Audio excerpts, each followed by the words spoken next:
Good morning बच्चों, how are you? Hope you are fine.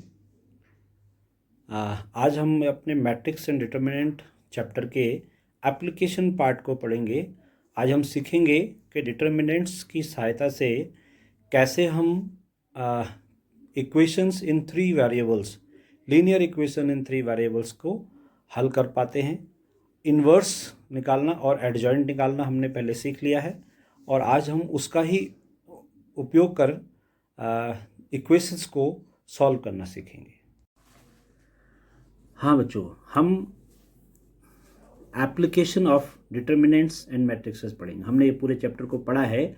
अब मैंने आपको बताया था बेसिकली कि मैट्रिक्स तो एक अरेंजमेंट होता है, लिखने का एक तरीका होता है, एरे होता है, और डिटर्मिनेंट उससे एसोसिएटेड एक नंबर होता है। और डिटर्मिनेंट का बड़ा यूज़ है मैथमेटिक्स में। इससे हम अपनी इक्वेशंस को सॉल्व कर सकते हैं, लीनियर इक्वेशंस को सॉल्व करते हैं। और अगर हमारे पास 3 इक्वेशंस दी होती हैं या 2 इक्वेशन होती हैं, उसको हम सिस्टम ऑफ इक्वेशंस बोलते हैं। सिस्टम ऑफ इक्वेशंस में भी कंसिस्टेंट, यानी ऐसा एक सिस्टम होगा जिसका सॉल्यूशन होगा, यानी जिसका हल होगा, उसको हम कंसिस्टेंट बोलेंगे। इनकंसिस्टेंट सिस्टम, जिसका कोई हल नहीं होगा, ऐसा एक सिस्टम ऑफ इक्वेशन होगा। तो हमें ये चेक भी करना होगा कि इनका हल होगा कि नहीं होगा, और हल होगा तो किस मेथड से होगा। देखिए, हमें 3 इक्वेशंस दी गई हैं। a1x plus b1y plus c1z is equal to d1, a2x b2y c2z d2, a3x plus b3y plus c3z is equal to d3। ये तीनों इक्वेशंस लीनियर इक्वेशंस हैं। There are 3 variables x y z, 3 variables हैं, जबकि a b c d इसमें constants होंगे।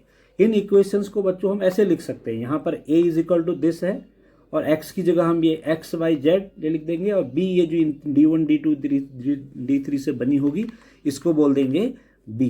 और इस पूरे सिस्टम ऑफ इक्वेशन को ऐसे लिख सकते हैं, पहली मैट्रिक्स a हो जाएगी, दूसरी x हो जाएगी, फिर अगर हम इनको मल्टीप्लाई करेंगे, देखिए फर्स्ट रो को इससे मल्टीप्लाई करते हैं इस कॉलम से, तो a1 into x plus b1 into y plus c1 into z is equal to d1 आ जाएगा, यानी फर्स्ट इक्वेशन आ जाएगी। तो तीनों इक्वेशंस हम इनसे प्राप्त कर सकते हैं। अब इसको सॉल्व करने के लिए उसने लिखा है कि पहला केस बनता है कि अगर A X is equal to B हो, माना कि ये a है और ये x है और ये b है, तो A X is equal to B लिखा जाए। और अगर हम मल्टीप्लिकेशन करते हैं यहाँ से a इन्वर्स से लेफ्ट साइड से, तो फिर ऐसा बन जाएगा a inverse a is equal to a inverse into b। तो ये तो i बन जाएगा, I x is equal to जो x होगा वो a इन्वर्स इंटू b के इक्वल हो जाएगा, यानी जो x क्या थी, x y z की एक मैट्रिक्स थी, वो a इन्वर्स इंटू b के इक्वल हो जाएगी। अर्थात हमको a इन्वर्स निकालना है। अगर a इन्वर्स निकाल लेंगे तो फिर हम इसका सोल्यूशन भी प्राप्त कर सकते हैं। अब हमारे पास केस सेकंड भी बनता है। केस सेकंड है कि अगर सिंगुलर मैट्रिक्स हुई वो a, जिसका डिटर्मिनेंट a 0 हो जाएगा, तो उस केस में फिर हमें एडजॉइंट a इंटू b निकालना पड़ता है। और अगर हम adjoint a into b equal to 0, अगर ये एक 0 मैट्रिक्स आ जाती है, then the solution does not exist, तब कोई उस इक्वेशन सिस्टम का कोई सॉल्यूशन नहीं होगा। The system of equation is called inconsistent, उसको इनकंसिस्टेंट बोलेंगे। तो आपने ये देखना है कि अगर डिटर्मिनेंट a 0 आ जाए तो ये ध्यान रखना है, फिर आपने एडजॉइंट a भी निकालना पड़ेगा, उसको b से मल्टीप्लाई करेंगे। अगर ये 0 आ जाती है फिर कोई सॉल्यूशन नहीं होगा।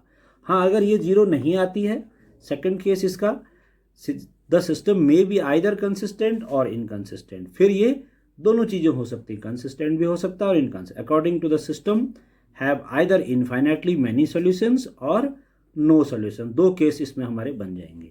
ठीक है, तो हम एक छोटा सा एग्जाम्पल सॉल्व करेंगे। 2x plus 5y is equal to 1, 3x plus 2y is equal to 7। देखिए a इनसे बन गई है, 2 5 3 2 से बन गई है, x y से बन जाएगी, 1 7 से ये बन जाएगी। सबसे पहले डिटर्मिनेंट a निकालेंगे, जिसकी वैल्यू -11 आई है, जो कि 0 नहीं है, तो ये नॉन सिंगुलर मैट्रिक्स है, इसका मतलब a का इन्वर्स एग्जिस्ट करता है। तो सबसे पहले ये वाली थी a, इसका एडजॉइंट निकाला है। हमने आपको बताया था कि 2 का कोफैक्टर सामने वाला 2 होगा, 5 का कोफैक्टर 3 होगा, ऐसे, ठीक है, और 3 का 5 होगा। फिर उसके बाद इसको ट्रांसपोज करेंगे तो ऐसा बन जाएगा। उसके बाद इसको डिटर्मिनेंट a से डिवाइड किया गया है, तो ये एडजॉइंट है। इस एडजॉइंट को डिटर्मिनेंट a से डिवाइड करेंगे तो दैट इज a इन्वर्स। तो a इन्वर्स की वैल्यू इतनी आ गई, इसको हमने b से मल्टीप्लाई करना है। b है 1 और 7 जो ऊपर लिया था, और मल्टीप्लाई करना आपको आता है। ये 2/2 की है और ये 2/1 की है, तो अर्थात multiplication is defined here, multiply करेंगे तो x और y की वैल्यू ऐसे हमारे पास आ जाएगी। And this is a very useful method of finding the solution.